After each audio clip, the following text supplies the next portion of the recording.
ఎన్నికల్లో అంటే 2019 నాటికి మొత్తం వైసీపీ సోషల్ మీడియా యాక్టివ్గా మారి మొత్తం అన్ని అసత్యాలని ప్రచారం చేయటం వల్ల ఆ రోజు గెలుపు సిద్ధించింది.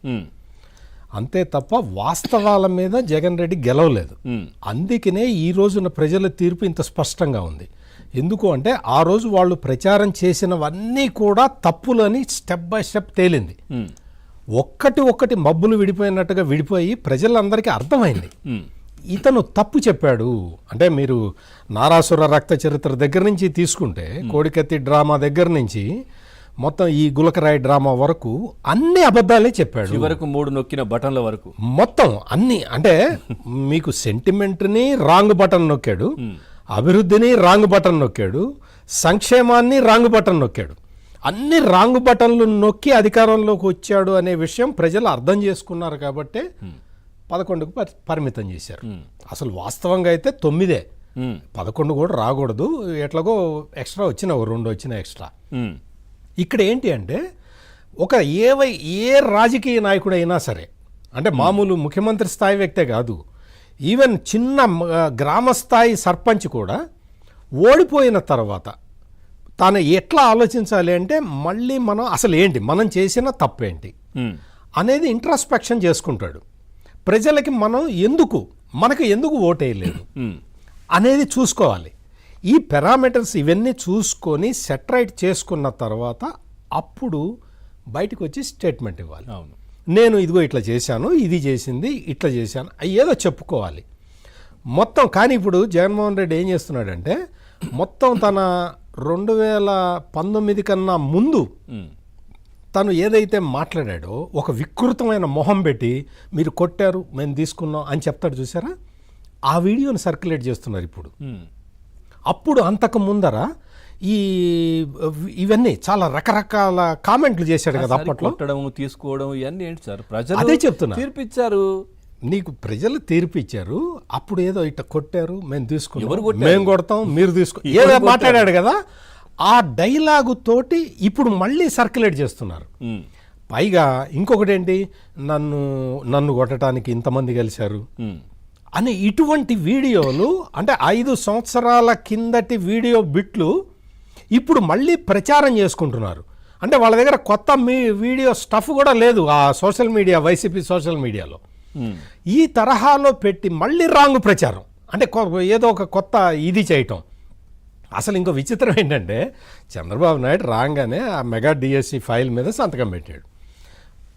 ఈ సంతకం పెట్టేశాడు కదా, సంతకం పెట్టిన తర్వాత దాని మీద అసలు విపరీతంగా ప్రచారం మొదలుపెట్టారు.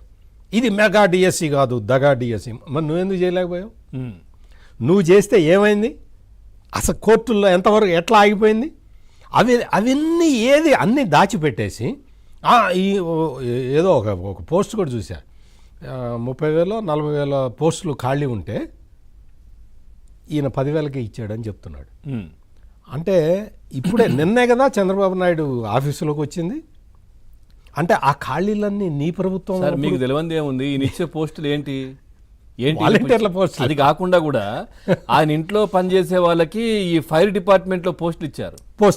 వాళ్ళ భార్య భారతి గారు చెప్పడమో లేదనంటే అవినాష్ చెప్పాడని చెప్పో ఈ విధంగా వాళ్ళకు ఎట్లాంటి ఈ హైట్ కావచ్చు ఇట్లాంటి వాళ్ళకి సంబంధించిన సామర్థ్యం చూడకుండా అగ్నిమాపక శాఖలో పోస్టులు ఇచ్చారు. ఆ జీతాలు అక్కడి నుంచి తీసుకోవడానికి వాళ్ళ తాపత్రయం అది.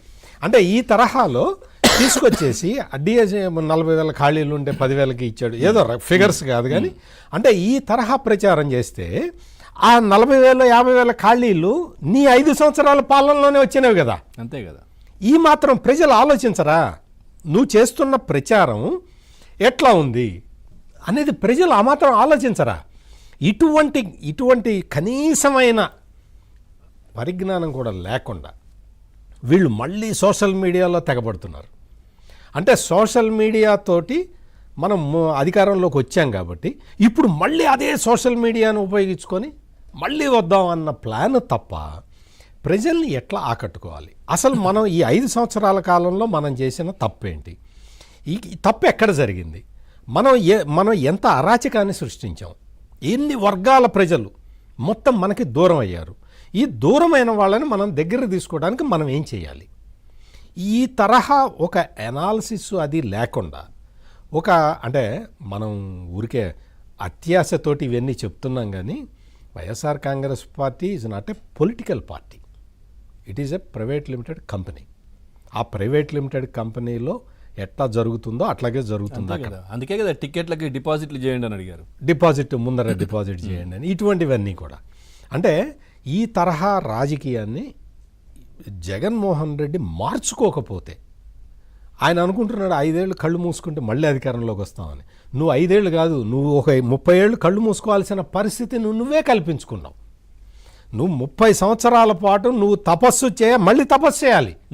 ఎందుకంటే నువ్వు చేసిన అరాచకాలు, దళితుల మీద దాడులు, బలహీన వర్గాల్ని అసలు ఎట్లా ఏ విధంగా ఒకటి కాదు కదా, నువ్వు చంపేసి శవాల్ని డోర్ డెలివరీ చేసే కార్యక్రమం నీది. నిన్న అంటున్నారు కదా, నేను చాలా సంక్షేమ పథకాలు చేసిన